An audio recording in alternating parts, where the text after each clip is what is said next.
ঝালকাঠিতে দিন দিন জনপ্রিয় হয়ে উঠেছে মুগ ডাল চাষ। এবছর জেলায় মুগ ডালের বাম্পার ফলন হওয়ায় হাসি ফুটেছে কৃষকের মুখে। রবি মৌসুমে পতিত জমিতে মুগ ডালের চাষ করছেন তারা। বিশেষ করে বাড়ি মুগ ৪ ও ৬ এবং বিনা মুগ ৪ ও ৬ জাতের আবাদের সম্প্রসারণ বেশি হয়েছে ঝালকাঠিতে।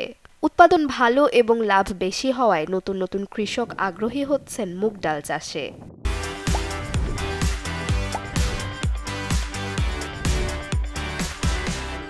বৃষ্টি হয়েছে বা ফসল ভালোই হয়েছে। আমার নিজের মেশিন দিয়ে চাষ করছি, তাতে আমার খরচ কম হয়েছে, 1010 টাকা খরচ হয়েছে।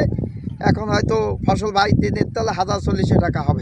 আমরা মুগ ডাল চাষ করার জন্য খুব আগ্রহী আর চাষ করতেছি। 7 একর জায়গায় আমাদের ফলন খুব ভালো হয়েছে। আমি দুপুরের জায়গায় ডাল দিছি, রোদ উপলক্ষে যা হয়েছে আল্লাহ দিলে ভালোই হয়েছে। গবেষণা প্রতিষ্ঠান কর্তৃক আধুনিক জাতের মুগ ডাল চাষ এবং কৃষকদের নিয়মিত পরামর্শ ও প্রযুক্তির ব্যবহার বিষয়ক প্রশিক্ষণ দিয়ে পাশে আছে কৃষি বিভাগ।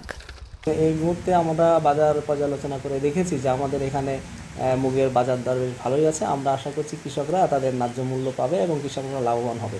এবং এই সংক্রান্ত অন্যান্য যে প্রযুক্তিগত বিষয়ে আমরা বিভিন্ন প্রশিক্ষণ এবং মাঠ দিবসে তাদেরকে জানানোর চেষ্টা করছি, যাতে করে তারা এই মুগের ফসল আবাদেও একটা স্বয়ংসম্পূর্ণতা অর্জন করতে পারে। প্রযুক্তির ব্যবহার এবং কৃষি বিভাগের সহযোগিতায় লক্ষ্যমাত্রার চেয়ে এবছর 27 হেক্টর জমিতে মুগের আবাদ বেশি হয়েছে ঝালকাঠিতে।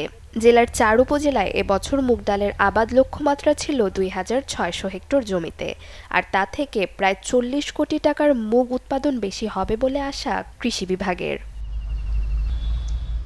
Desk report, channel 24।